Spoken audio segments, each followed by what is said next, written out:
Olá, vamos iniciar mais uma live pela Editares. Hoje, com lançamento de revista.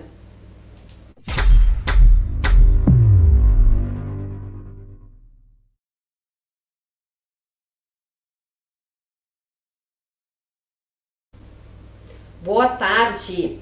É com muita satisfação que a Editares lança a revista Interparadigmas, a revista dos doutores da Conscienciologia. A Interparadigmas é um periódico científico com publicação impressa e eletrônica de periodicidade anual. A intenção central da revista é a promoção do autodiscernimento por meio de debates interparadigmáticos visando qualificar a ciência. Busca também estabelecer debates profícuos entre o paradigma consciencial e os demais paradigmas científicos, em especial os fundamentados no dualismo mente-matéria. A Interparadigmas está composta por uma equipe de professores doutores de diferentes universidades, pesquisadores voluntários da Conscienciologia, com um projeto independente. A busca por um modelo de pesquisa científica que permita abordar as experiências extrasensoriais pessoais.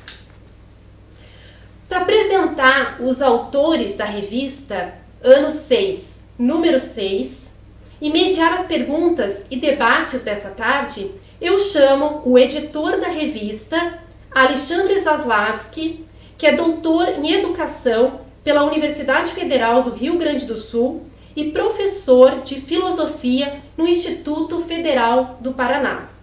Voluntário da Conscienciologia desde 1999, coautor do livro Inversão Existencial, coordenador conjunto do Conselho Intercientífico da Unicim, autor de diversos artigos na área da epistemologia e conscienciologia, fundador e editor-chefe da Interparadigmas, a revista de doutores da Conscienciologia. Boa tarde, Alexandre. Boa tarde, Milena. Muito obrigado. Aproveitar para agradecer a toda a equipe da Editares por essa oportunidade de fazer esse evento. E eu gostaria de falar um pouquinho da Interparadigmas, né, para apresentar o nosso projeto, um pouquinho do nosso histórico, em breves palavras. Então, a ideia da revista Interparadigmas, ela foi proposta no dia 22 de setembro de 2012, numa tertúlia chamada Ferramenta de Análise. E o professor Valdo Vieira, ele tinha recentemente sido informado que nós já tínhamos na Conscienciologia 16 voluntários com título de doutorado. Então, ele teve essa ideia, vamos juntar esses doutores que pesquisam a Conscienciologia para fazer esse trabalho de diálogo e interlocução com o mundo acadêmico, com as universidades, institutos de pesquisa. E nesse dia, então, ele me apresentou na tertúlia essa ideia e me fez o convite para coordenar. E eu fiquei extremamente já assim, motivado, satisfeito naquele momento. E nós formamos o conselho editorial. Então, um ano e pouco depois, no dia 7 de dezembro de 2013, foi feito um círculo mental somático no sábado, com o tema Interparadigmas, e a revista foi oficialmente lançada, com a presença do professor Valdo e tudo. Bem, agora nós já estamos lançando o 6º número, e a chamada de trabalhos do 8º número já está aberta, até o dia 31 de maio, inclusive. Então, nós temos até o 6º número o total de 44 artigos publicados, com 30 autores, porque tem autores que publicaram mais de um artigo. Bom, então vamos passar agora para esse evento de lançamento da Interparadigmas. Vai funcionar da seguinte maneira: eu vou chamando os autores dos artigos desse número. Então vai ser, né, um de cada vez. Vai ser o critério de distância. Em primeiro lugar vai ser a Viviane Passos Gomes, que ela mora na Suécia. Depois vai ter eu vou chamando na sequência, tá? Então deixa eu apresentar a Viviane primeiro. Aí eu vou apresentar o autor, falar o currículo do autor, o mini currículo. falar o nome do artigo, daí cada autor vai ter 5 minutos, mais ou menos, para se apresentar, e depois dessas apresentações dos autores, nós vamos fazer as rodadas de perguntas, que eu mesmo preparei algumas perguntas, e espero que vocês aí que estão nos assistindo enviem também perguntas, e eu vou repassar aqui para os autores. Bem, vamos lá. Viviane Passos Gomes é pós-doutora em Direito pela Universidade Castilha-La Mancha e doutora em Direito pela Universidade de Sevilha. Atualmente, participa de grupos de pesquisa sobre interculturalidades na Universidade do Sul da Bahia e sobre direito ambiental e gestão climática na Universidade de Castilha-La Mancha. É voluntária da Conscienciologia desde 2010, tenepsista desde 2018, docente e verbetógrafa desde 2019. O artigo que a Viviane publicou conosco se chama Adaptabilidade Migratória Internacional, da adaptação ao neoambiente à evolução consciencial. Passo então a palavra à Viviane. Olá, boa noite a todos. Meu nome é Viviane, eu sou de Manaus, mas atualmente moro aqui no sul da Suécia, e é uma imensa alegria poder hoje estar aqui com vocês, apresentando este artigo, né, nessa nova edição da revista Interparadigmas. Primeiramente, eu queria agradecer à equipe da revista Interparadigmas, em especial o editor, revisor deste artigo, eu sou Alexandre Zaslavski, pacientemente me incentivou na escrita desse artigo, me orientou lá em Frankfurt, no curso que a gente fez de transição interparadigmática. Só um instantinho. Veja Vocês estão me ouvindo bem?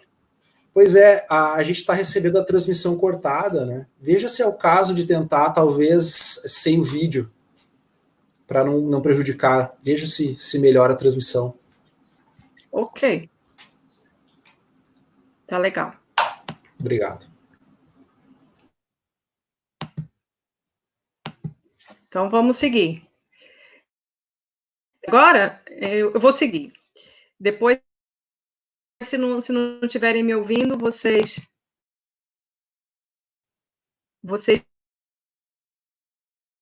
me avisam, tá legal? Então, adaptabilidade é o meu tema de pesquisa. E esse artigo, precisamente, foi o primeiro estudo, a primeira GESCOM que eu fiz sobre esse tema, né? Comecei a estudar essa questão em janeiro de 2018, um ano após me mudar para a Suécia, e aí desenvolvi o artigo durante um ano, dentro das revisões aí da revista Interparadigmas. De lá para cá já apresentei o verbete sobre o tema, apresentei um calepino sobre o tema, debati o tema no Colégio Visível da Para-Urbanologia, em outros grupos. Agora também fiz um outro artigo sobre o tema, sob a ótica da Para-Urbanologia, né, que se chama Adaptabilidade do Agente Reurbanizador. E por que estudar adaptabilidade, né? Esse estudo, ele nasceu da necessidade de superar os travões sentidos no processo de adaptação vivido nos 12 anos que eu estou morando fora do Brasil, né? Então, assim, a ideia é compartilhar o meu lado querido em todos esses anos, onde eu vivi em 5 países. Eu vivi em Portugal, na Espanha, na França, na Noruega e agora na Suécia. Na verdade, 6 com o Brasil, né?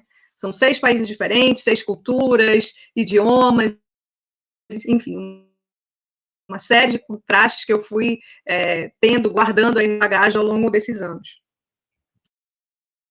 E, então, eu passei por uma série de contrafluxos, de pedágios, gargalos, e aí eu comecei a refletir sobre esse tema, né? Eu preciso me adaptar, o que eu posso fazer para me adaptar?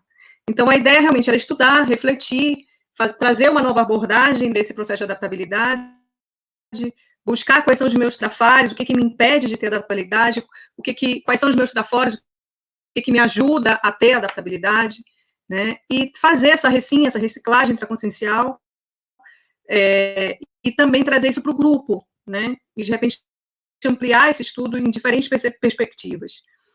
A ideia também, uma das propostas que eu ainda estou desenvolvendo, é chegar numa série de dicas, de técnicas, né, para superar gargalos mais recorrentes desse processo de adaptabilidade, auxiliando tanto na evolução como ajudando grupos, né, outras pessoas, outras consciências que pretendem enfrentar esse desafio no futuro.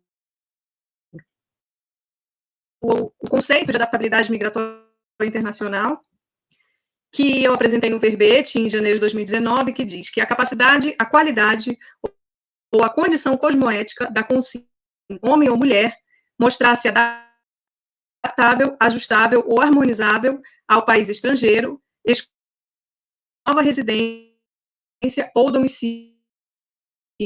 Seja... Então, quando eu falo dessa adaptabilidade, a adaptabilidade em si ela é um tema neutro, né? Você pode se adaptar para uma coisa boa ou para uma coisa ruim. Mas é claro que nessa perspectiva eu estou tentando trazer uma adaptabilidade qualificada como cosmoética, ou seja, se adaptar a diferentes holopensenes, ambientes, sem ser engolido pelo regressismo holopensênico, pelos idiotismos culturais, sem se contaminar pelo ambiente. Para isso você precisa ter conhecimento, cognição, reflexão, discernimento, para depois conseguir ir analisando, se autoavaliando em cada experiência.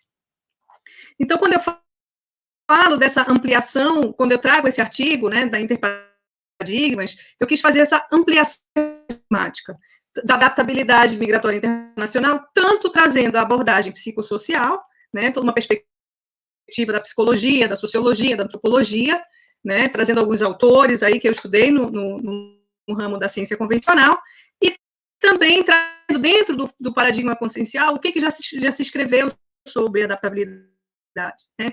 Então, a ideia realmente é ver como é que a conscienciologia poderia me ajudar, como a psicologia poderia me ajudar a vencer esse trafar, né? Vencer essa inadaptabilidade, no caso. Então, na questão psicossocial, quando eu falo de uma abordagem psicossocial, eu trago fatores que interferem na adaptabilidade, né, na COSCIM, no país receptor, ou seja, um país onde você trago sobre a abordagem consciencial, a ideia também de alguns aspectos conscienciais como prováveis indicadores da evolução consciencial. Tá? A gente pode ampliar depois, em outra oportunidade, da estrutura psicossocial, eu falo dos fatores de motivação, das etapas de migração, dos parâmetros para medir. Nesses parâmetros, o que a gente precisa? A gente precisa entender que a adaptabilidade no intrafísico, né, em cada país, ela exige uma adaptabilidade climática, cultural, econômica, educacional, gastronômica, idiomática, laboral, político-jurídica, social e tecnologia. Então, eu listei esses 10 tipos de adaptabilidade, eu trouxe outros 10 parâmetros, tá? Como assistência, comunicabilidade, ética, intelectualidade, megafraternidadismo, ProEx,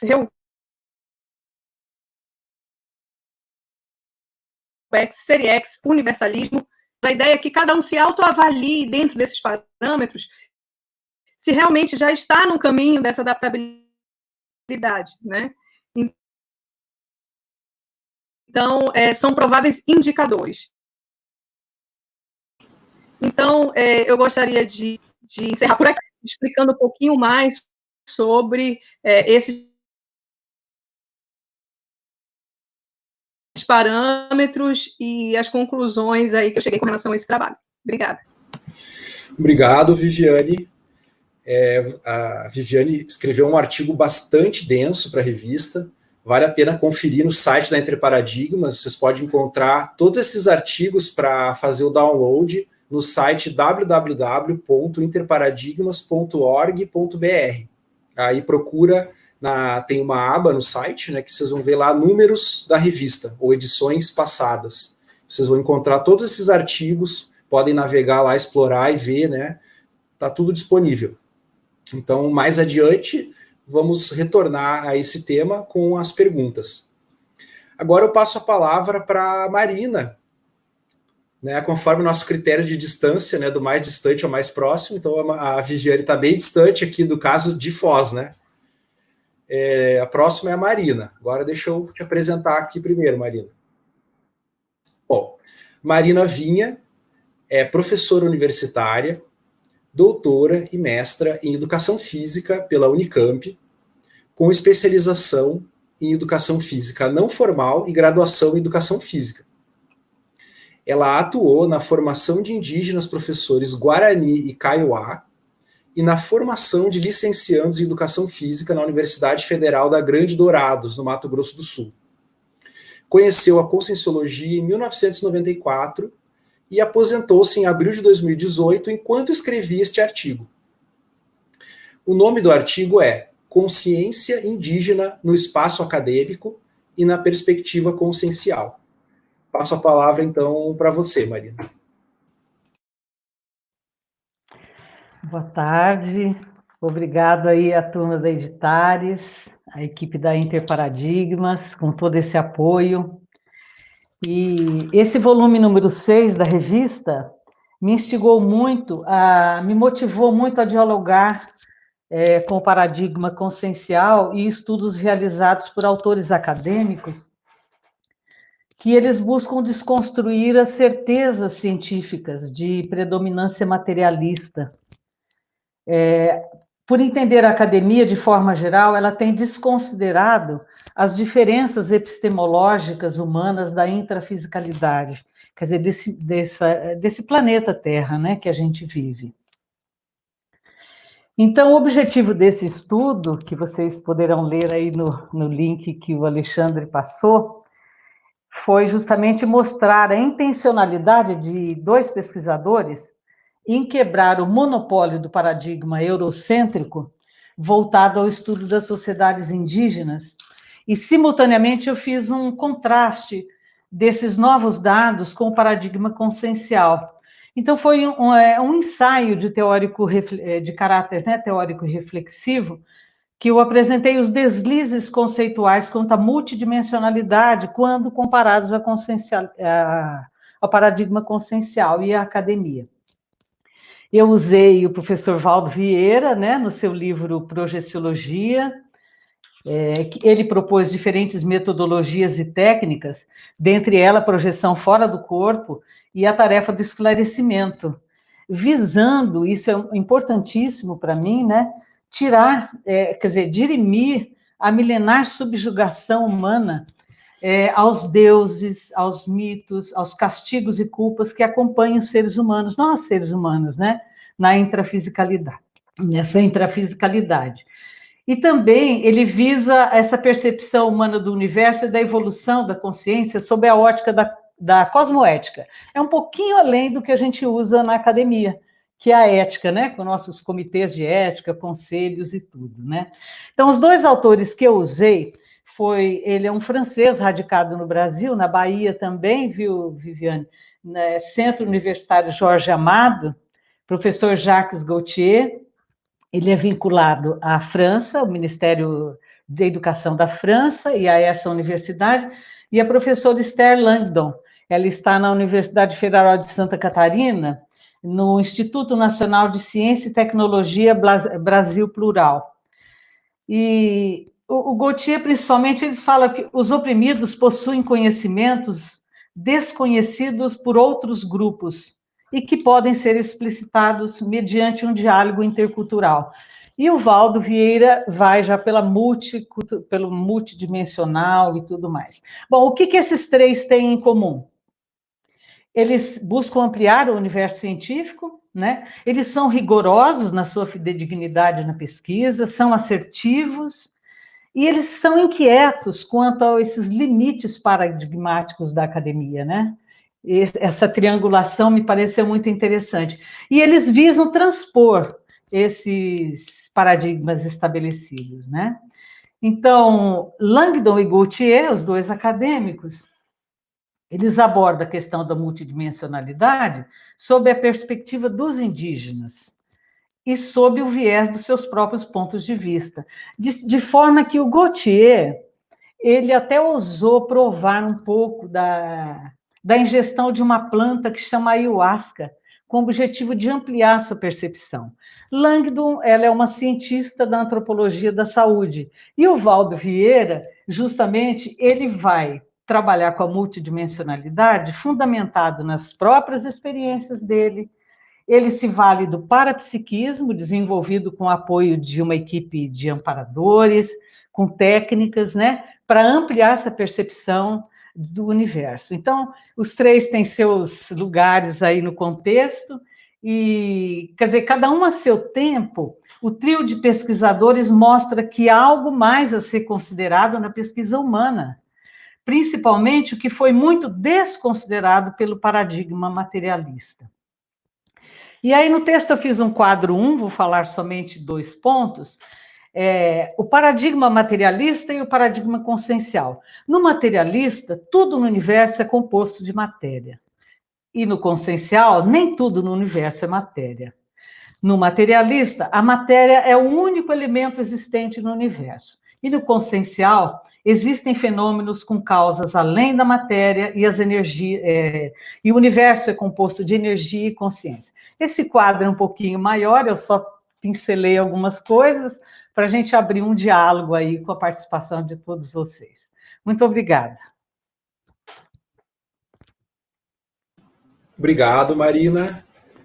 Daqui a pouco retoma o seu tema.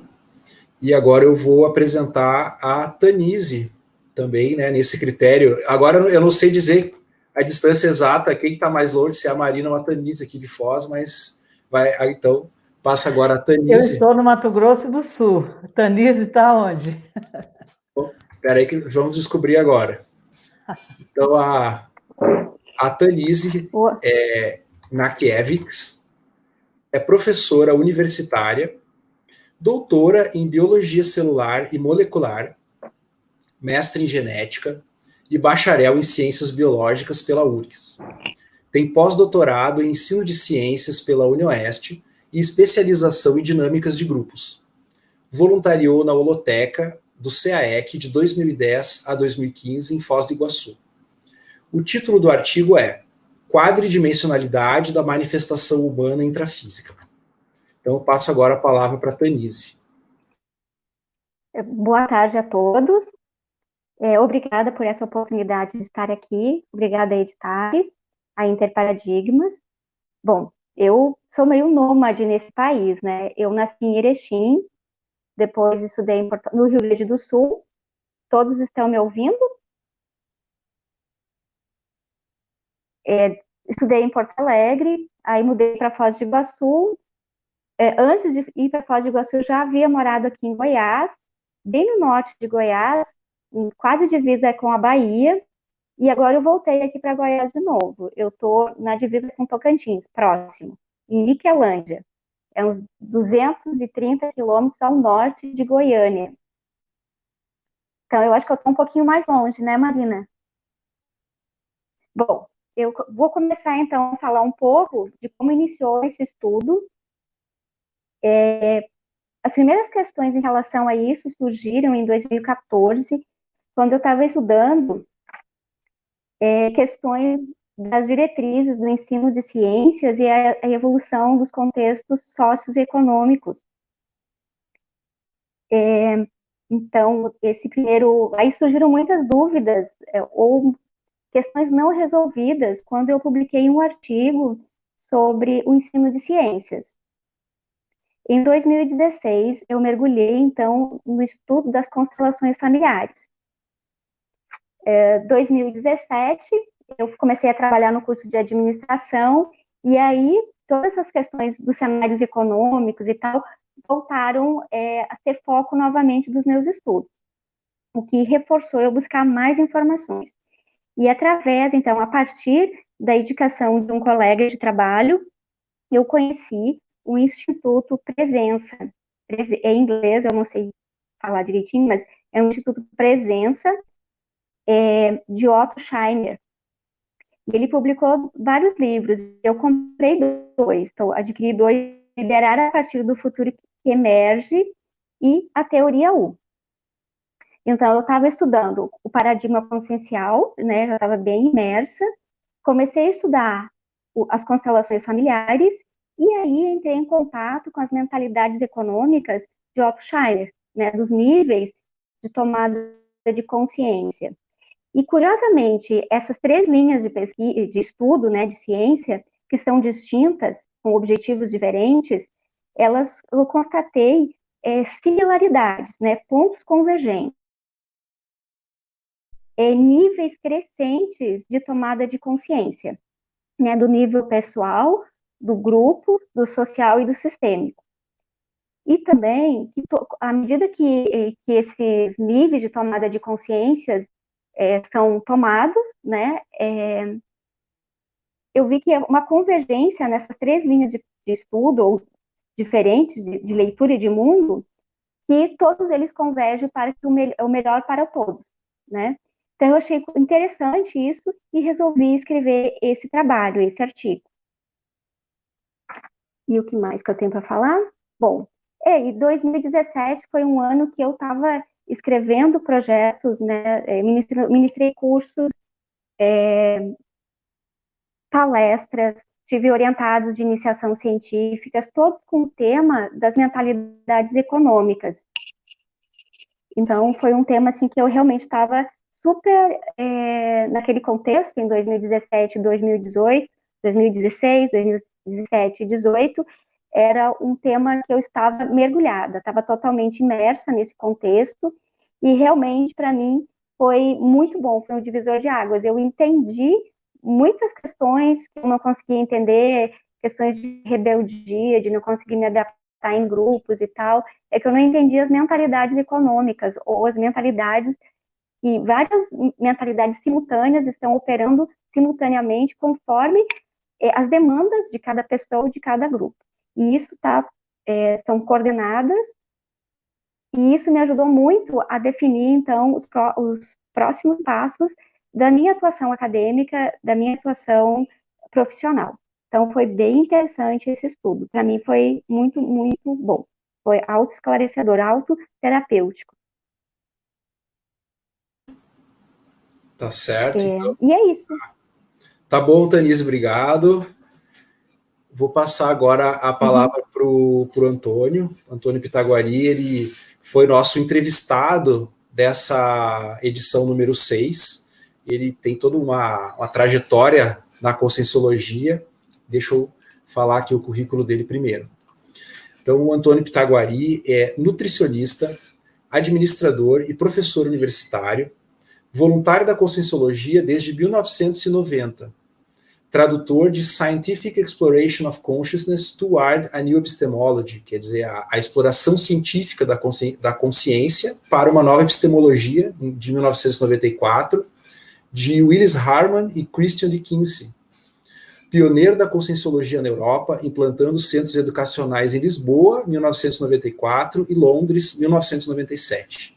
Editor da revista Consciência, de 2003 a 2016. Editor e prefaciador de A Filosofia do Meio, 2004, e segunda edição, 2017, de Zizi, que foi neto de Confúcio. Coordenador da Prova Geral de Conscienciologia desde 2006. Coorganizador com Marina Tomás da obra TENEPS, Assistência Interdimensional Lúcida, de 2015. E a entrevista com ele teve o título Intercâmbio Conscienciologia para a Psicologia na década de 1990. Então, passo agora a palavra para o Antônio Pitaguari, para ele fazer as considerações dele. Em primeiro lugar, eu preciso agradecer muito aí essa oportunidade, né, ao pessoal da Editares, aos Aslavski, da Interparadigmas. Para mim, é uma grande honra. Em primeiro lugar, eu me sinto... Eu quero dizer a todos que eu não sou o autor do texto. O autor do texto é o Alexandre, né? O Alexandre escreveu o texto, eu sou apenas uma cobaia aí, em estudo, né? Então, outro aviso importante, eu não sou doutor. Não sei se eu tenho... Sou infiltrado aqui nesse grupo, né? Sou infiltrado, então não sei se eu tenho merecimento para falar com esse grupo, mas vou fazer aqui o melhor que eu puder, né? Eu tenho, como o Alexandre falou, esse privilégio, né, de ter chegado na Conscienciologia em 1990, ter tido um excelente relacionamento, né, com o pessoal do antigo IP, depois IPC. O professor Valdo gostou muito de mim, sempre me deu muito apoio, né? E, na época, o diretor administrativo era o Homero Torres, e como o IP, na época, estava começando atividades nos Estados Unidos, na Argentina, o Homero me sugeriu de ir para Portugal, e a gente começou, então, a atividade em Portugal, e depois na Inglaterra. E para mim foi um grande privilégio, porque tive a oportunidade de, né, como vocês podem ver aí nesse texto com o Zaslavsky, né, de interagir, de conhecer, de visitar muitas instituições e pesquisadores e, de certo modo, poder ter um relacionamento, por exemplo, com o professor Arthur Ellison, entre muitos outros. O Ellison vale a pena mencionar, hoje já é uma consciex, mas ele foi 2 vezes presidente da Society for Psychical Research, né, a Sociedade para a Pesquisa Psíquica lá em Londres, que tem um histórico desde 1890, né, muito relevante na pesquisa da consciência, na pesquisa do parapsiquismo, né? Então a gente ficou amigo, eu visitei a casa dele, ele visitou a minha casa, e a gente então foi possível ao longo desse período, né, como eu falei, conhecer pessoas e perceber essas pessoas, esses pesquisadores de renome, né, como pessoas como nós, né? Então, para mim, isso foi muito importante. E aí, em 99, eu voltei para o Rio de Janeiro e, em 2003, eu vim para Foz do Iguaçu, né? E nesse período aqui, então, como o Alexandre falou aí, também continuei trabalhando próximo ali ao professor Valdo, às tertúlias. Isso foi muito marcante, né? Mas eu gostaria de enfatizar que esse período foi parte de um processo que contribuiu para que eu chegasse hoje nas condições em que eu me considero um buscador, um conscienciólogo, no sentido de aprofundar a autoconsciência, né? E vale mencionar 2009, né, quando os médicos me prescreveram lá estatina para baixar colesterol, né, e eu me senti ali, tomei durante 6 meses esse medicamento e que, na verdade, não me fez nada bem, né? Então, eu percebi ali a minha dificuldade ainda de saber o que é autoconsciência, de saber o que é saúde, e a partir dali, então, em 2015, eu escrevi um artigo na Scriptor, né? Consciência sustentável, a responsabilidade pessoal, né? Onde eu falo de autonomia consciencial e onde eu percebi que eu ainda não era capaz de pensar por mim mesmo. E a partir daí, 2016, eu resolvi estudar nutrição porque eu vi o alimento, né? Aquela grande máxima do Hipócrates, que o teu alimento seja o teu remédio, que o teu remédio seja o teu alimento. E veja, até hoje isso não está claro, isso não está entendido, porque se tivesse sido entendido, não haveriam tantos problemas de saúde, né, tantas doenças. Então eu vi que o alimento, ele é aquele elemento que estabelece a conexão entre a consciência e o corpo físico, né?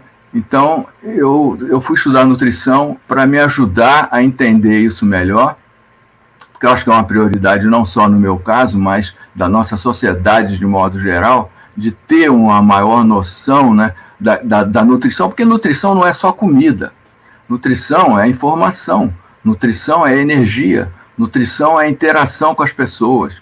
Então, a gente vê que hoje, eu terminei o curso em 2019, e agora, justo em 2020, a gente está vivendo aí esse problema de pandemia, né, que é um problema super interessante, porque, por um lado, né, mostra incoerências e contradições e dificuldades sociais em termos de saúde, mas também, por outro lado, aponta oportunidades, direcionamentos. Eu acho que esse momento é um momento muito importante para todos nós e que pode nos ajudar a ter um maior nível de autoconsciência e melhorar, basicamente, a qualidade de vida no planeta que a gente está. Então, o momento é uma grande oportunidade e acho que seria aí um pontapé inicial para o nosso debate. Obrigado, Antônio. E agora podemos começar as rodadas de perguntas. Nós tivemos já aqui algumas perguntas no chat, né, nos comentários, na verdade. Eu vou começar pela ordem, então. A Luciana Ribeiro, que é a nossa colega editora da Interparadigmas, já fez uma pergunta que é bem pertinente, considerando o seguinte: os desafios que vocês enfrentaram ao escrever o artigo relacionando o paradigma consciencial e outros paradigmas. Né? Todos vocês submeteram os artigos e passaram por aquele trâmite, né, de revisões dos artigos e tal. E essa questão das correlações entre paradigmas, ela é sempre desafiante, né? A gente sempre lida com essas questões com os autores e tudo. Então, será que vocês poderiam, então, aí vamos ver na ordem que vocês quiserem, assim, comentar sobre essa experiência de escrever fazendo correlações entre paradigmas distintos? A Viviane, eu acho que pode começar, já vi que ela ligou o microfone dela. Então. Vamos lá, estou pensando, realmente foi uma experiência extremamente enriquecedora, eu acho que é super autoterapêutico, realmente, enfrentar um artigo interparadigmático. Primeiro, no meu caso, porque eu trabalho com a questão da psicologia, né, psicossocial, eu trago num artigo, e a questão consciencial. E eu não sou psicóloga, então, assim, a minha base desse artigo, ela foi completamente experimental, não acredito das suas experiências, né? Então, eu tive que realmente me debruçar com relação aos autores, entender essa sistemática, e com relação ao paradigma consciencial, eu também, era o segundo artigo que eu estava escrevendo em termos de conscienciologia, então realmente foi muito denso, eu tive que pesquisar muito, eu tive que buscar, encontrar essa conexão, mas ao mesmo tempo foi super prazeroso, principalmente porque é um desafio atual, né? Não é uma questão vencida na minha existência, né? A questão da adaptabilidade, ela é um diário na minha vida, então acaba como sendo, todo dia tinha ideia para o artigo, né? Todo dia eu via alguma coisa que poderia colaborar, contribuir, e aí trazia essa análise para dentro do paradigma consciencial. Então, quando eu trago, por exemplo, os 10 indicadores de adaptabilidade intrafísica e os 10 indicadores de adaptabilidade consciencial, todo dia eu estava me questionando com relação a esses indicadores, entende? Eu ainda estou me questionando. Quero deixar claro que o trafor da adaptabilidade, que eu entendo como um catalisador evolutivo, uma oportunidade evolutiva, é algo que eu superei, eu ainda tenho muitos travões, eu ainda me questiono muitas coisas, ainda não está caminhando. E a Suécia foi um país realmente que me encostou na parede, né? A questão idiomática, principalmente, né? Que ainda estou vencendo, a questão de... Aqui você tem que aprender do início, né? Eu senti como se eu estivesse renascendo, ressomando outra vez, né? Eu acho que tem muito daquilo que o professor Valdo dizia, né? De 15 vidas em uma, né? A sensação é essa, realmente, de começar tudo de novo em cada país. Então, foi muito enriquecedor nesse sentido, está sendo muito enriquecedor, né? Daí, a ideia mesmo, tanto para mim, como trazer dividir esse autoteste, né, com os leitores, incentivar todo mundo a fazer essa força, né, e mostrar a importância do trafor da adaptabilidade, principalmente porque, vamos pensar individualmente, o trafor da adaptabilidade, ele traz um bem-estar, vamos pensar o ganho individual, né, ele traz primeiramente essa questão do bem-estar individual, porque se eu superei um trafar, se eu me sinto melhor, tenho uma convivialidade mais sadia em função dessa adaptabilidade, né, eu estou me beneficiando, eu me sinto melhor. E também o bem-estar ele é duplo a partir do momento em que eu estou podendo também estar dividindo a minha experiência, dividindo o que eu aprendi, dividindo conhecimentos com relação à adaptabilidade, e isso traz um bem-estar em função do senso de utilidade evolutiva, né? Então, eu digo que a adaptabilidade, estou querendo escrever mais e mais sobre isso, além dos verbetes, do artigo, quem sabe chegar num livro, eu quero estudar sobre duas perspectivas, sobre essa perspectiva individual de autoevolução e uma perspectiva de interassistência, já trazendo para uma questão das dimensões, trazendo para a questão da ProEx, né, de mini-peça na MaxEx, a questão de agente reurbanizador adaptado, como ele pode colaborar, que já é o tema do segundo artigo que eu estou fazendo. Então, assim, é muito rica a experiência. tá? Mas, assim, é sempre um 3 pontinhos, né? A gente continua aí estudando e desenvolvendo essa questão interparadigmática. Tá bom, obrigado, Viviane. Eu pensei em passar a palavra para a Marina agora. O que você acha, Marina? Você teve uma experiência bastante rica e singular, de certa forma, na escrita desse artigo. Você mesma colocou que você fez questão de colocar no currículo que você se aposentou ao escrever esse artigo, durante, etc. Então, você pode contar um pouco como que foi essa experiência da escrita desse artigo? Nessa questão interparadigmática. Veja bem, problema de relacionar os paradigmas. Então, eu passei todo o mestrado e doutorado. Eu entrei com o trabalho com os indígenas em 1991, após a Constituição de 1988, né? Que tira a questão de integrar os indígenas e ter o direito à diferença, à alteridade, né? Então, todo esse período de estudo, 8, 9 anos, eu fiquei com os textos de antropologia que usavam os termos sobrenatural, vida mágica, mundo mágico. Um dia, um professor pediu um texto meu para trabalhar com o grupo de acadêmicos da medicina na Universidade Federal, e depois os alunos foram conhecer, dialogar, e um deles chegou e falou, mas vem cá, que conversa é essa? Então, e tem eficácia? Tratamento com ervas e com, né, o cachimbo, tem eficácia? Então, é essa questão que a Langdon traz, e aí eu tive a oportunidade de sentir uma pressão interna muito forte, muito boa agora, para escrever. A Esther Langdon eu havia conhecido num texto no programa de mestrado em antropologia que eu participava, e esse livro dela era já vencido, já, como diz assim, esgotado, e eu precisava muito daquele texto. Eu encontrei o contato dela e ela me mandou o único artigo dela, é um artigo de 2000, único não, é o mais conceituado aí para mim, no sentido que eu queria, que se chama A Tolerância e a Política de Saúde do Índio no Brasil. São compatíveis os saberes biomédicos e os saberes indígenas, né? Ela faz um contraponto aí com essa Secretaria de Saúde Indígena e tal. E o professor o Jacques Gauthier, eu conhecia ele de quando eu trabalhei 10 anos na Universidade Católica Dom Bosco, ele sempre ia em bancas, alguma coisa, e aconteceu um contratempo que eu nunca conhecia ele pessoalmente.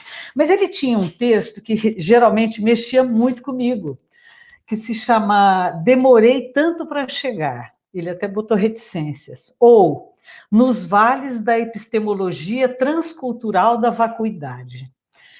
Texto interessante, ele faz essa reflexão, ele conta como ele tentou se aproximar desse universo indígena, e ele bate muito na academia, que não coloca essas coisas como fatos de humanos na Terra, já que você está pesquisando, né? E ele criou uma metodologia própria, que é a metodologia da sociopoética. Eu não usei essa metodologia nos meus estudos.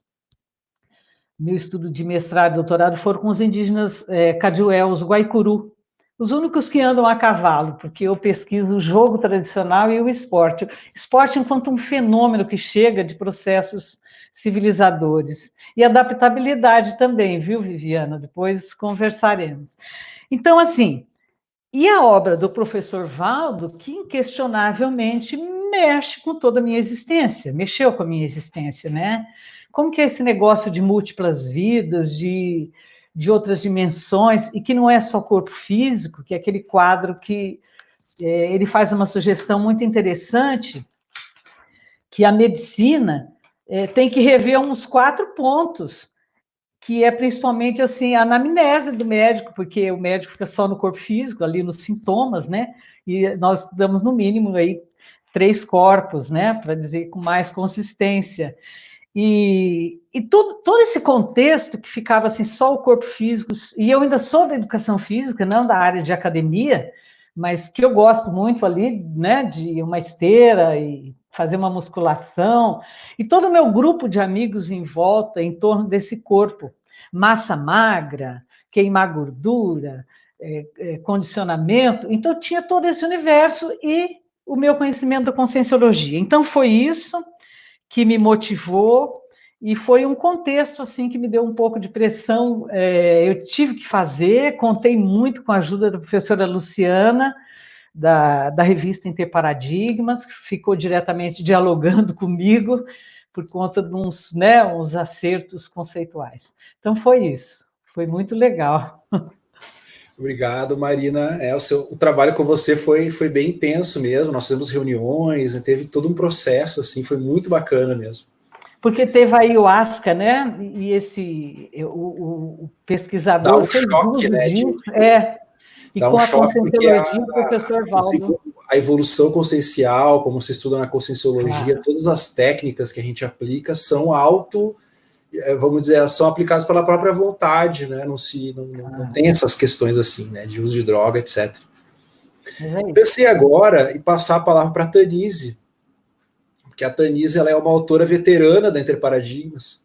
Ela já tem alguns, né? Que já são vários artigos conosco. Ela foi editora da Interparadigmas antes de se mudar de Foz, então ela tem já uma certa experiência na escrita desse tipo de texto, que inclusive ela tem muita habilidade em fazer. Então eu queria te ouvir, Tanise, assim, conta um pouco como que você vê e como que você lida com esse processo de aproximar paradigmas nos textos, como que é essa atividade para você, como que se faz? Bom, esse artigo em específico,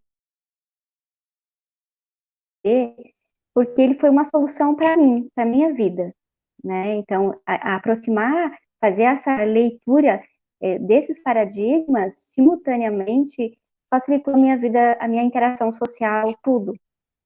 Porque antes eu tinha dificuldade, sabe, de compreender, de fazer essa transição de um paradigma para o outro.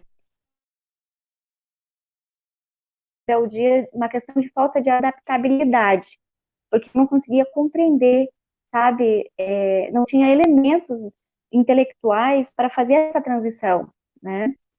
E ao fazer esse artigo, para mim foi o artigo mais fácil, porque eu estava mergulhada na conscienciologia até 2016, e aí estava assim absorvendo um monte de informação. Aí eu vim para cá, para o núcleo familiar, e a minha terapeuta disse: Denise, o teu problema é sistêmico, é uma questão de tem que procurar as constelações familiares. Em 2016 eu fiquei desempregada, o que eu fiz? Tudo que tinha de constelação familiar, eu fiquei ouvindo vídeos, lendo livros, fazendo constelação familiar. Eu entendi a constelação, tá? Em 2017 eu comecei a trabalhar. Então eu foquei e me chamaram, eu consegui um trabalho na faculdade de administração e me convidaram para escrever um projeto de pesquisa. E aí eu queria fazer um projeto de pesquisa que eu conseguisse correlação, falar de biologia, a questão maturana, a questão da visão ecossistêmica. E aí conhecer as publicações de Alzheimer foi um presente que eu recebi, né? Foi uma indicação de um amigo. E aí quando eu comecei a ler, assim, tipo, era um quebra-cabeça que foi se organizando. Eu escrevi o projeto de pesquisa para a universidade. E aí, quando eu vi a chamada da revista, eu falei, nossa, assim, começou a ter um monte de insight. E o mais difícil para escrever foi lidar com a minha ansiedade e com a minha euforia. Então, a questão da disciplina de conseguir escrever. Quando eu releio o tema, o artigo ainda hoje, eu vejo que algumas partes eu não consegui fazer esse diálogo interparadigmático de maneira tão clara quanto as ideias estavam na minha cabeça, sabe? Porque elas estavam em nichos, como assim, eu estava em blocos compactados. Conscienciologia, um bloco de compreensão. Aí depois eu fui para a constelação familiar, aí eu mergulhei. Então, aí depois eu estava focada com a questão do projeto de pesquisa da universidade e estava lendo sobre as mentalidades econômicas.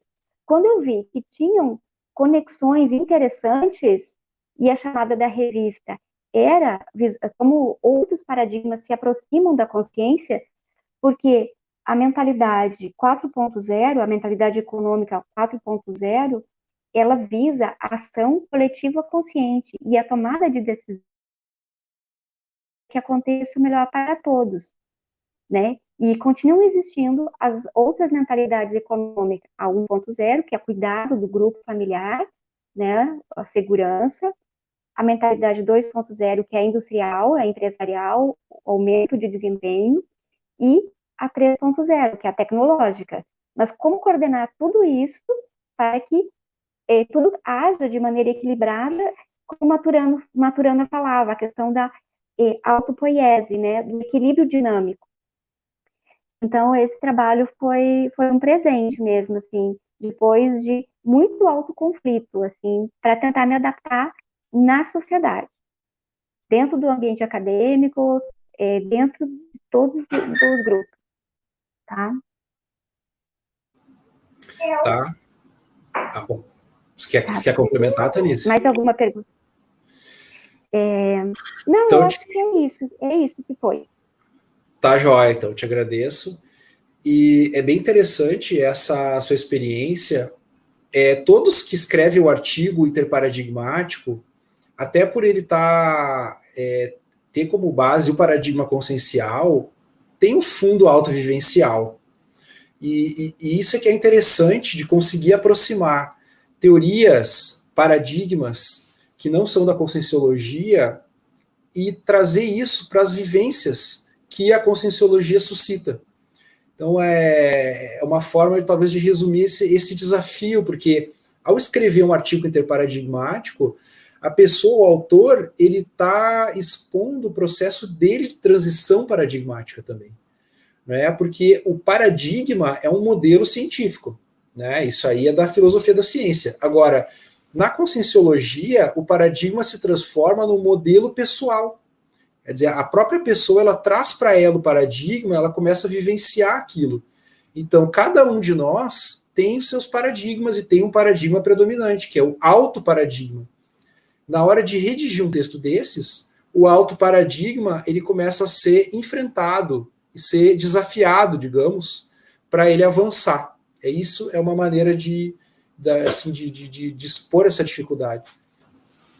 Bom, Antônio, não sei, como é que você está pensando em responder a essa questão interparadigmática? Eu pensei em uma coisa aqui, não sei.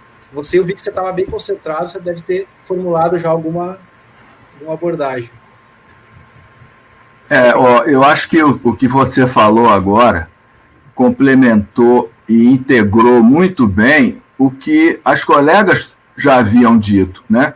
A Viviane Passos, aí, quando ela está falando do processo da migração internacional, né, e de uma adaptação multicultural, me parece algo essencial, né, e que a Marina também completou de um modo que integrou muito legal com a consciência indígena, e quando ela fala de saberes biomédicos versus saberes indígenas, né, quer dizer, ela também falou que a medicina, ela vem, e que eu observo muito, tratando de sintoma, sem tentar ajudar as pessoas a verem aonde está o problema e como resolver o problema. Aí a Tanise também falou muito legal dessa manifestação quadridimensional, né? E desse processo que ela falou aí do teste, da leitura de paradigmas, né? E você falou agora uma coisa que para mim também é essencial e que integra tudo isso que a gente está falando, que mostra que cada um de nós, dentro das nossas próprias abordagens, né, os projetos que a gente vem desenvolvendo são a manifestação da nossa ProEx, né? E dentro da conscienciologia eu vejo um tema, e que você já defendeu em verbete muitas vezes, Alexandre, é a questão da descrenciologia, né? Enquanto na ciência a gente tem uma metodologia impessoal, na conscienciologia a gente precisa de ter, né, através da descrenciologia, através da vivência pessoal, a gente desenvolver a nossa compreensão, né? E eu vejo que essa epidemia que a gente está vivendo hoje aí está mostrando para a gente, né, uma grande limitação, que é o nível de certeza que as pessoas têm. né? É muita certeza e que, na verdade, não está certo, não tá, a gente precisa rever esse nível de certeza, porque uma nova visão, uma nova compreensão requer, em primeiro lugar, a dúvida, né? A gente primeiro tem que estar na dúvida. Eu lembro de Epíteto, quando ele diz, né, é impossível o homem saber aquilo que ele acha que já sabe. Se ele já tem certeza, ele está fechado, ele não vai poder renovar. E há muita gente que tem certeza. E nesse nível de acusações, de conflitos, de querer criticar e de querer dizer que o outro está errado, uma grande parte das vezes a gente vê projeção das próprias limitações, né? Então, eu acho que a gente precisaria de um intercâmbio maior, a gente precisaria de uma visão mais completa, né? E que o paradigma consciencial pode permitir, a partir do momento em que a pessoa, né, reconheça suas dúvidas e possa entender que a gente vive uma comunidade e que a gente precisa estar integrado para que a gente possa avançar para o próximo nível. Porque eu acho que essa é a grande mensagem do momento que a gente está vivendo. Eu acho que a gente vai precisar, né, socialmente, avançar para o próximo nível, né, e as oportunidades que a gente tem são da gente desenvolver um diálogo, uma comunicação, uma interação mais afetiva, né? E se a gente quer mudar alguém ou quer mudar o mundo, a gente tem que primeiro começar mudando a gente mesmo, né? Então, não adianta a gente querer cobrar dos outros aquilo que a gente ainda não está fazendo. Tá bom, obrigado, Antônio. Eu posso pegar aí o barco aí? Pode. Do Antônio, quando ele fala, né, que a gente precisa mudar a si mesmo em várias perspectivas, eu queria lembrar que quando a gente estuda esse contexto migratório, é acelerador, mas eu acho que a adaptabilidade ela é necessária em tudo, né? Vide o nosso contexto agora de pandemia, né? A gente vai precisar se adaptar a inúmeras coisas a partir de agora, né? 60 dias. Então, eu queria trazer exatamente essa questão, que as mudanças hoje em dia são cada vez mais velozes, mais impactantes, né? A gente precisa ter esse poder de adaptação mais desenvolvido. Então, assim, são inúmeros tipos de mudança de trabalho, de profissão, de residência, de grupo, a mudança de mentalidades econômicas, a mudança, a questão transcultural que as meninas trouxeram nos anos, isso está super acelerado em função do processo de globalização, do aumento dos fluxos migratórios, né? Essa necessidade de integração dos povos.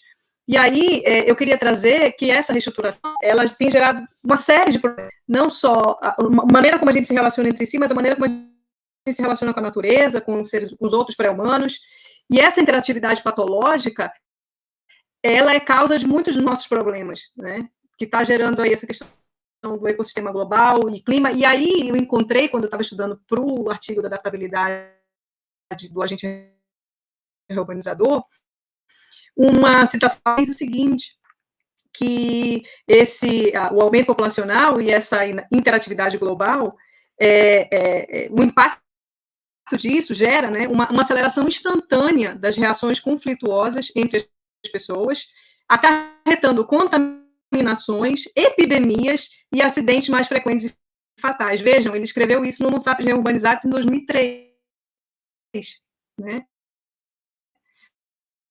Assim, é uma consequência meio que lógica a gente ter, né, dentro desse processo de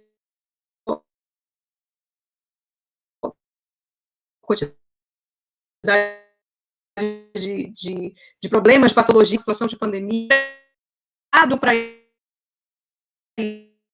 habilidade também exige, requer um certo planejamento, né, da gente estar mais preparado para os desafios da vida, né? Então, eu queria trazer essa situação aí, da gente ampliar também a adaptabilidade para todos os nossos contextos.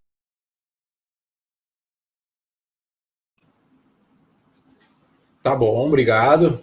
Esse debate da relação entre os paradigmas com a comunicabilidade, com a convivialidade, também é muito interessante, né? E estava lembrando que eu mesmo comecei com essa abordagem interparadigmática, ela decorreu dos estudos que eu fiz durante muitos anos sobre ação comunicativa, que é um conceito de um filósofo alemão chamado Jürgen Habermas, né? Estudei vários anos, e todas as dificuldades da comunicação, do processo comunicativo, a possibilidade de articular essas diferentes visões, que ele chama de pretensões de validade, etc., tudo isso, vamos dizer, o acúmulo desses estudos me ajudou, no início, a propor essa ideia da interparadigmas e da interparadigmologia.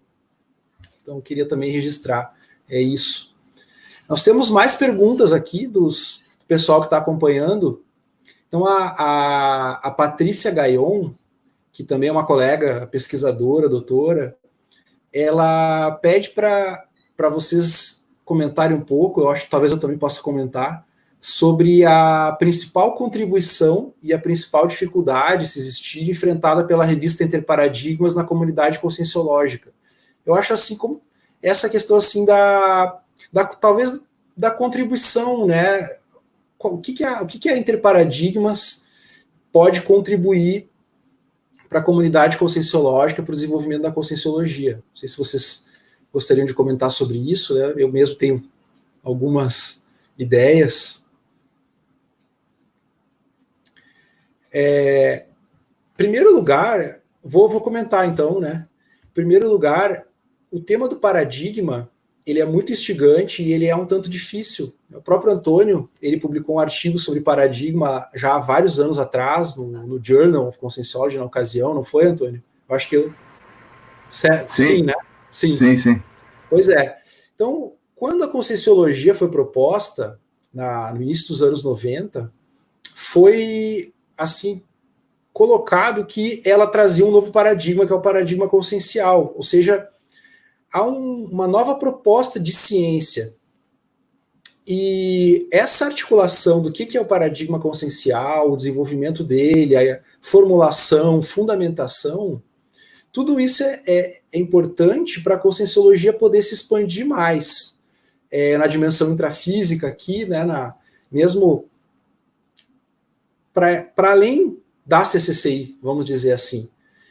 E esse desafio do entendimento da proposta da conscienciologia em outros meios, como, por exemplo, universidades, né, ou meios de pesquisa, é uma questão muito interessante. Então, vejo que a contribuição da Interparadigmas ela é de mão dupla. Por um lado, suscitar reflexões mais sérias sobre a multidimensionalidade, sobre experiências parapsíquicas, no meio científico que ele, a priori, exclui essas temáticas, porque a ciência está restrita ao estudo da matéria, ao estudo do átomo, mesmo as humanas, né? Ao fim e ao cabo, o lastro da ciência é uma concepção, são paradigmas fisicalistas. Então, na hora que a Interparadigmas, que é basicamente composta por doutores, são pessoas que têm uma formação de pesquisador, de alguém que vai levar à frente a ciência. Se essas pessoas conseguem abordar temas interditos, né, até certo ponto interditados na ciência, isso suscita reflexão de muita gente. Então, isso é a contribuição para fora, né? Agora, internamente, a comunidade conscienciológica, a Interparadigmas, no meu entendimento, ela se transforma também num espaço de reflexão sobre a fundamentação da conscienciologia em si, enquanto neociência, seja uma ciência nova, ou seja até uma nova forma de fazer pesquisa científica. Essa fundamentação epistemológica, metodológica, que a conscienciologia precisa, né, a Interparadigmas ela é uma espécie de um canteiro, vamos dizer assim, de obras dessa reflexão. Cada artigo publicado na Interparadigmas é uma contribuição para a fundamentação científica da conscienciologia em si. Então, a Interparadigmas tem esse projeto ela faz a interface do paradigma consciencial com outros paradigmas que são fisicalistas, mas há uma via de mão dupla. A conscienciologia, ela ganha na interlocução com outros paradigmas também. Por quê? Ao ser criticada, ela pode dar mais atenção à sua necessidade de fundamentação.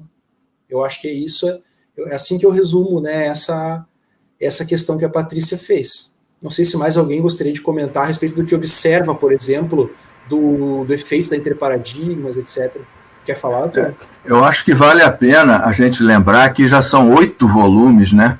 A gente já está caminhando aí para uma década de publicações, e isso mostra, né, o periódico em sua maturidade, né? Alcançando já um nível de maturidade, onde a gente tem, né, um número grande, você mencionou aí, né, 30 autores, 40 e poucos artigos, e a gente está começando a construir uma base, onde a gente tem, como você bem colocou, autores já com formação de doutorado, pós-doutorado, pessoas que foram treinadas na ciência para desenvolver pesquisa, metodologia científica, né, e onde a gente vê, né, o paradigma consciencial, que transcende as limitações da ciência convencional, que você mencionou, né, em suas características essenciais de multidimensionalidade, né, holossomática, né, multidimensionalidade. Então, a gente tem aí uma visão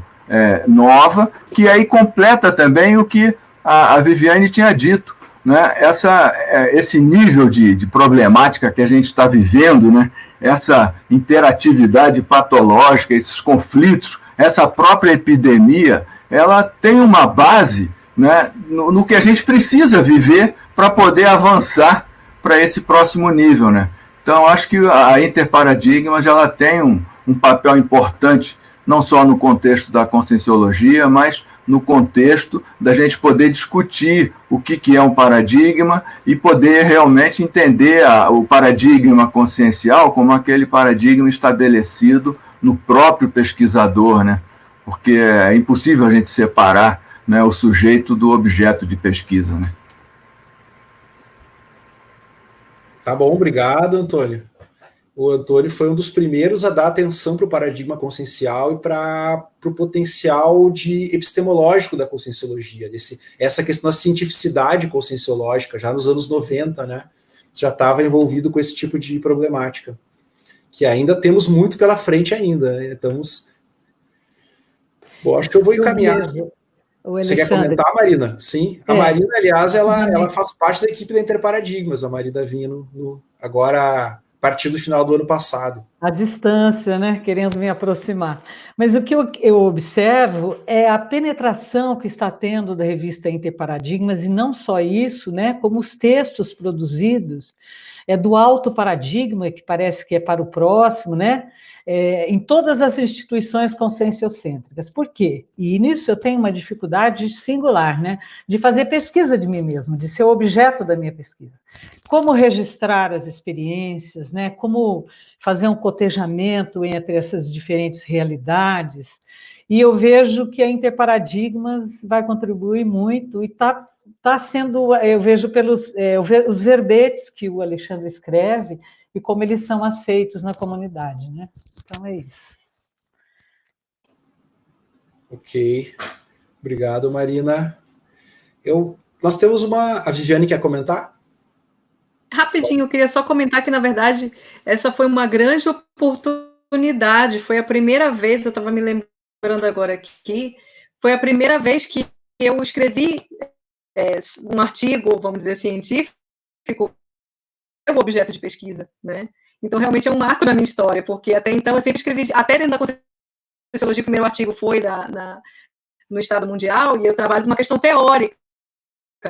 E dessa vez, não, eu tive que trazer minha vivência, né? Então, eu acho que isso aproxima a gente enquanto, vamos dizer assim, cientista à conscienciologia, e ao mesmo tempo a gente gera uma empatia maior com esse tema de pesquisa, atraindo o pessoal que é cientista também, né? Então, eles entram pelo tema que aparentemente é um tema, né, é um tema que vale para todos os paradigmas, e aí ele vai se aprofundando também dentro do paradigma consciencial.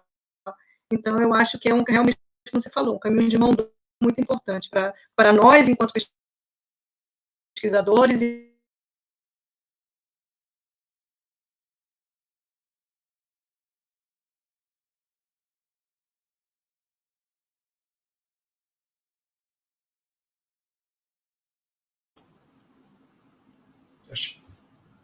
Você está escutando, Viviane? Eu acho que travou aqui. Ok. Vocês ouviram o que eu falei ou cortou muito? O final foi cortado. Mas tá jóia. O seu artigo foi escrito em 2018, enfim. Eu lembro dele. E você, na ocasião, colocou isso, né? Que era o seu primeiro artigo, né, Conscienciologia e tudo, né? Que era muito desafiante, mas deu super certo. E eu estava lembrando agora que você fez parte da turma que a Entre Paradigmas deu um curso na Europa, lá em Frankfurt, né? Você estava lá nessa turma. Foi a Luciana Ribeiro, a Diana Hoffman e eu estávamos lá. Depois do encontro de Strasbourg, fizemos aquela turma em Frankfurt, foi experiência inesquecível. Foi excelente. Estava lá. Bacana. Então, eu estava justamente no final falando disso, dessa aproximação, desse acolhimento de nós, enquanto cientistas, para o paradigma consciencial, e a gente também poder, através do nosso artigo, estar atraindo novos cientistas, ou cientistas da ciência convencional, para a conscienciologia, né? Porque eles entram por um tema e se aprofundam na conscienciologia. Então, eu acho que é uma oportunidade aí de mão dupla. É isso que nós chamamos de interparadigmas, da ponte interparadigmática. Porque na hora que, para poder ser feito uma conexão entre paradigmas e um paradigma dialogar com o outro, precisa de alguma via, de algum caminho. No seu caso, no seu artigo, você usou o conceito de adaptabilidade e você extrapolou ele. Né? A adaptabilidade é o conceito estudado na ciência convencional, na psicologia, por exemplo, psicologia social, etc. É um conceito que faz parte da psicologia. Mas então você pegou um conceito e você correlacionou ele com o paradigma consciencial. Nesse momento, a adaptabilidade se transformou numa ponte interparadigmática. Pode ser que pesquisadores da adaptabilidade, eles vão acessar esse artigo e vão ver a familiaridade, mas aí eles vão ver que existe uma extrapolação paradigmática ali. Isso resume a intenção do Entre Paradigmas. Cada artigo do Entre Paradigmas, ele tem pontes interparadigmáticas para outras áreas do conhecimento. Da Marina Vinha, ali da Marina, tem a ponte, no caso, da antropologia, né, da consciência indígena. Ela pega os autores da antropologia e utiliza os conceitos deles, mas faz correlações com a conscienciologia. Então, tem essas pontes também. A Tanise tem as duas teorias que ela citou, né, a questão das mentalidades econômicas e da teoria das constelações na psicologia. Então, também serve de pontes interparadigmáticas. Bom, nós temos mais perguntas aqui. A Rosane, ela é voluntária da Editares, também participou da organização aqui desse evento, e ela pergunta para a Marina. Tá? A pergunta é a seguinte: considerando essa via de mão dupla, né, que a gente estava falando agora, eu vou resumir, né, a pergunta. Na sua avaliação, quais os aprendizados mais importantes podemos ter com a cultura indígena?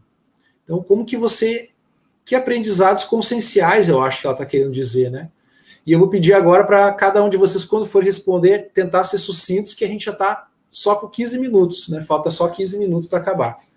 Tá? Então, Marina. Obrigada pela pergunta. Quem perguntou mesmo? Desculpa o nome. Quem fez Foi a Rosane Amadori. Rosane? Opa, Rosane aqui do Mato Grosso do Sul. Ô, Rosane, então, para mim, eu sempre tive muita gratidão, porque minha vida mudou quando eu comecei a trabalhar com os indígenas, né? E eu só vou pontuar duas questões pelo tempo, uma com o que o Antônio falou e outra com a Tanise. E com a Viviane também há algo assim. O que a gente aprende com eles? Então, essa síntese das diferenças entre, por exemplo, a biomedicina e o sistema xamânico, é que enquanto a biomedicina, os exemplo, ela é biológica, o sistema médico xamânico, como o Antônio disse, ele é social, ecológico e cosmológico, né?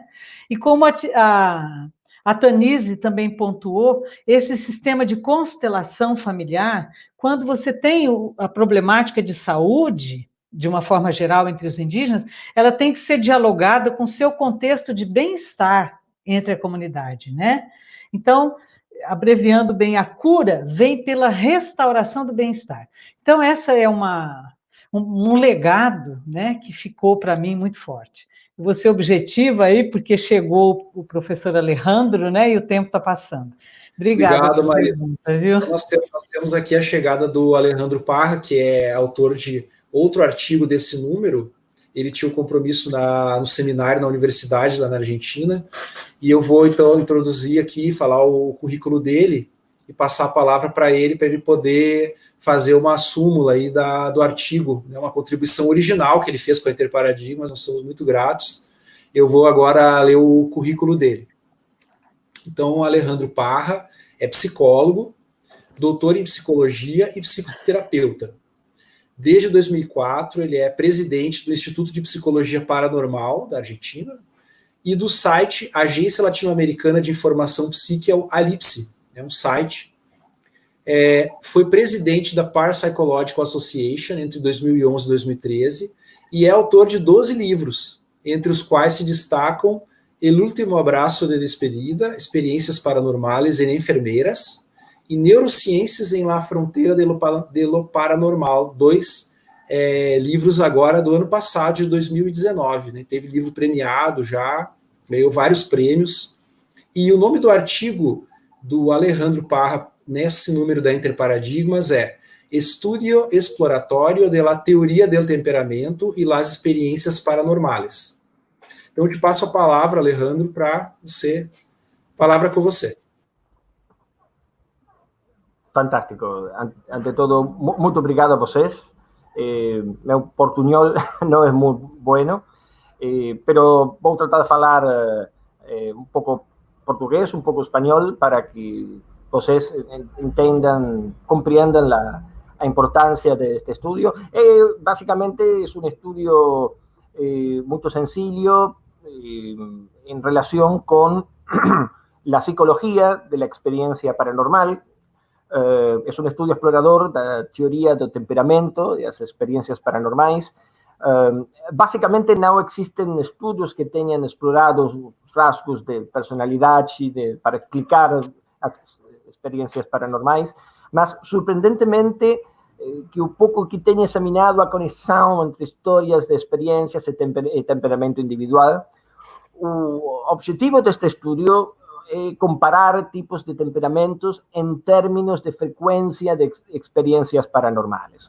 Mediante um procedimento de recuperação na base de uma pré-seleção de estudantes universitários de psicologia que compreenderam uma série de instruções em relação com completar um questionário de percepção extrasensorial, de personalidade. Se dividiu a uma amostra em quatro grupos. Um grupo de pessoas que puntuou em um temperamento flemático, em um temperamento sanguíneo, em um temperamento melancólico, em um temperamento colérico. Estos perfiles de personalidade têm que ver com o modo que as pessoas se autocalificam a través de um questionário, de inventário de personalidade, e se pode preconfigurar uma característica de personalidade em virtude dos 4 humores ou 4 temperamentos da personalidade. E nós utilizamos uma versão argentina patronizada pelo questionário de personalidade de psicologia para adultos, de modo tal que podemos comparar as pessoas que, digamos, têm certo tipo de experiências anômalo-paranormais espontâneas. Por exemplo, experiências fora do corpo, experiências próximas à morte, experiências telepáticas, déjà vu, etc. Este tipo de experiências tratamos de analisar com que frequência as pessoas que têm estas experiências estão dentro do perfil de personalidade, por exemplo, flemático, sanguíneo, melancólico e colérico. Um dos objetivos deste estudo foi justamente comparar 4 tipos de temperamento em termos da frequência das experiências paranormais.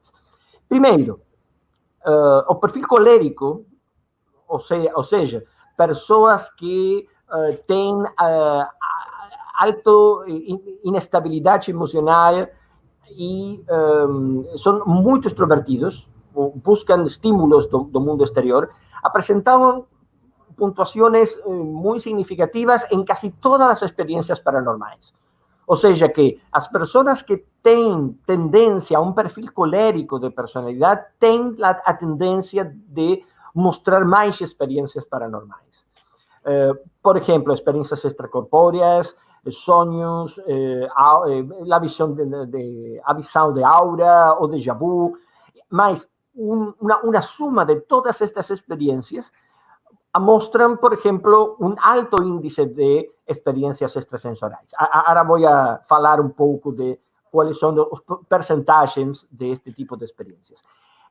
Esse perfil, ou seja, aquelas pessoas com alta instabilidade e extraversão, parecem estar associados à propensão a relatar ou buscar significado a experiências anômalas. De fato, esse resultado parece consistente com pesquisas anteriores e de relações positivas entre a búsqueda de sensações e experiências paranormais, como, por exemplo, falar de telepatia, experiências fora do corpo, experiências conscienciais e déjà vu também.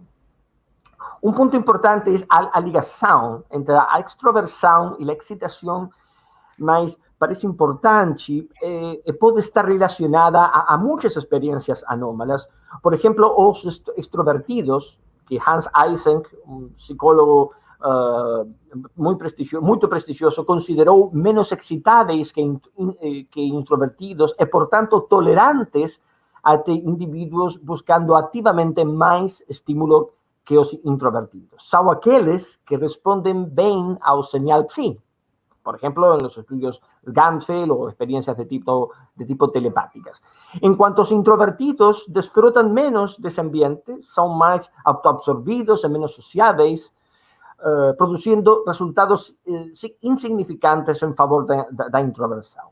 Certas experiências anômalas, como, por exemplo, experiências fora do corpo, ou recordação de sonhos, ou visualização de aura, podem ser facilitadas em indivíduos mais extrovertidos, caracterizados por serem mais sensíveis, mais inquietos, mais excitáveis, mais mutáveis e impulsivos.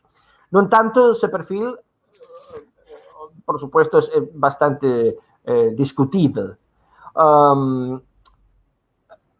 Outra coisa mais interessante é que, em segundo lugar, o perfil sanguíneo possui experiências extrasensoriais, principalmente telepatia. Caracterizado por ser extrovertido, comunicativo, sensível, tolerante, alegre, despreocupado, e provavelmente uma combinação com empatia, são mais empáticos, e essa empatia é um facilitador para experiências cognitivas anômalas em comparação com outras experiências, não? Como as experiências fora do corpo, ou ver a aura, ou perceber aparições, e assim, né? Por exemplo, o perfil melancólico é mais compatível com a depressão ou com atitudes pessimistas, geralmente associado a pessoas que perderam entes queridos. Consequentemente, o senso de presença, perceber aparições ou fantasmas, é uma experiência anômala comum em idosos com depressão ou viúvas, que se referem à modalidade cognitivo-perceptiva, que pode envolver uma ilusão ou onde há um estímulo perceptivo mal interpretado. Obviamente estamos especulando aqui, mas esses resultados confirmam que a riqueza dos dados psicológicos, a construção de uma psicologia paranormal, potencialmente são úteis e significativos porque podem ser aplicados na pesquisa dos fenômenos paranormais em laboratório ou em um laboratório consciencial. E, obviamente, futuros estudios deben examinar outras variáveis associadas à teoria do temperamento a partir de perspectivas psicanalíticas, comportamentais, humanísticas e outras. Um dado, e cierro, e vou fechar um pouco isto, é que as experiências paranormais mais frequentes observadas nestes estudos, de fato, mostram que as pessoas têm experiências, por exemplo, sonhos premonitórios, 48%, telepatía el 51%, aura el 21%, experiencias fora do corpo. Estamos hablando de estudantes universitarios não relacionados a temas conscienciales ou temas da parapsicologia ou do paranormal. Experiencias fora do corpo, el 28%, lo cual es interesante porque coincide con muitas outras estudios ou encuestas en relación con experiencias cercanas a morte u otras experiencias. Aproximadamente el 30% es el promedio en la población general que manifiesta este tipo de experiencias. Recuerdo de vidas pasadas, 26%, a sensación de presencia también es alta, 41%, sanação a distância, por exemplo, 24%, o déjà vu, 87%, experiências místicas, 16%, e aparições, aproximadamente el 15%. De modo que estos valores representan una cualidad en cuanto a la frecuencia y el porcentaje de los 4 temperamentos que reportan experiencias paranormales. Fica claro? Obrigado. Eu achei claro, bastante claro, né? Te agradeço. É espantoso como que essa correlação entre a teoria dos 4 temperamentos, essa teoria clássica, né, de Hipócrates, essa correlação, você falou que é simples, né, quando você começou a sua fala, que a ideia é simples, digamos, mas é espantoso como que isso não tinha sido feito, não tinha sido pensado ainda, porque é muito interessante essa correlação que você falou da psicologia paranormal, né? Seria uma abordagem da psicologia paranormal. Mas nós temos ainda só 3 minutos. Eu quero aproveitar a sua chegada, os outros autores já contribuíram e tudo. Eu queria te fazer uma pergunta. A Entre Paradigmas, ela, pelo próprio nome, já se vê que nós temos essa preocupação paradigmática com o problema dos modelos científicos, né? E a fenomenologia paranormal, parapsíquica, me parece, não sei se você concorda, que há uma tendência dela ser aceita como experiências, né? Hoje, mesmo em congressos, não se discute tanto se as pessoas têm essas experiências. Fica claro que tem essas experiências, as pessoas têm a experiência, o fenômeno acontece. Mas isso não implica uma mudança de paradigma, necessariamente. Quer dizer, você pode ter a admissão de que aquilo é uma experiência, assim como o sonho, assim como a alucinação, etc. São experiências pessoais. Então, como que você vê essa questão do paradigma da ciência? Se você considera que há um avanço nessa mudança de paradigmas ou não, como que você reflete sobre a relação com os paradigmas? E nós só temos poucos minutos. Coloquei uma pergunta difícil. É uma pergunta muito difícil porque o paradigma científico é materialista, não é espiritual. De modo que eu confio mais em aqueles que têm experiências paranormais, cientistas, com experiências paranormais, são muito mais abertos à experiência paranormal que os científicos ateus ou fechados ou aqueles que não acreditam desta disciplina. Eu penso que as neurociências vão representar uma abertura porque nas neurociências há muitas anomalias da consciência e é muito mais provável que o paradigma cambie, mude dentro das neurociências que dentro da neurofisiologia e outras disciplinas. Assim que o paradigma consciencial seguramente vai aderir a las neurociências em um futuro. Interessante. Tá bom, então agradeço a presença de todos vocês, já estamos quase encerrando aqui. Eu queria agradecer mais uma vez a Editares por ter promovido esse evento, né? Para nós, a Entre Paradigmas, ele foi muito importante porque o nosso lançamento lá do primeiro número em 2013, ele foi muito restrito. Então, essa foi a nossa primeira oportunidade de fazer um evento de maior alcance, ainda que na internet, mas é como se fosse uma abertura realmente, né, das atividades da Interparadigmas de modo mais oficial, enfim, né, nos colocamos. A presença de vocês, autores, a disponibilidade de vocês de participar aqui conosco e também de todos que acompanharam essa atividade. E assim eu passo a palavra para a Milena, da Editares, para o encerramento do evento. Bom, em nome da Editares, eu quero parabenizar os autores, em especial ao editor-chefe, o Alexandre Zaslavski, e também a gente queria agradecer muito a participação do pessoal que mandou perguntas, que participou.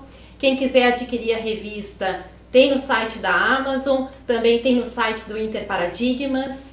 E a gente agradece a participação e até uma próxima oportunidade. Até mais!